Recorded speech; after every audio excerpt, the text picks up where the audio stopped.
So, ayun nga, guys. Meron tayong weekly giveaway. Siyempre, ang gagawin nyo lang, mag-like, mag-subscribe, mag-comment related sa video, at siyempre, screenshot ninyong comment sa aking FB page.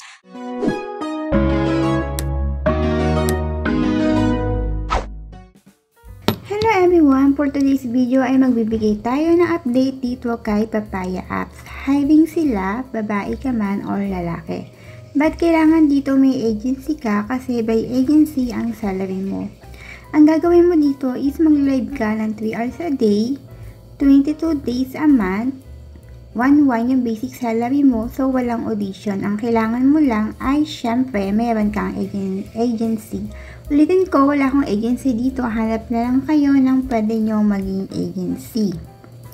So syempre dito, kailangan mag-a-apply ka ng for life, and then ilalagay mo dito yung agency code mo, and then maglagay ka ng maganda mong live stream photo para makapasa ka sa dito sa apps na to. Pero ulitin ko, wala siyang trial.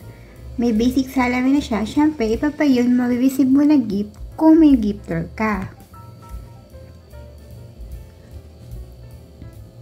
So, ayun nga pala, kung hindi pa kayo nakasubscribe sa aking channel, please don't forget to like, subscribe, and click na notification bell para maging updated kayo tuwing may upload ako ng video. By the way, kung meron nga pala kayong suggestion or tanong, pwede kayong mag-question sa ating comment section.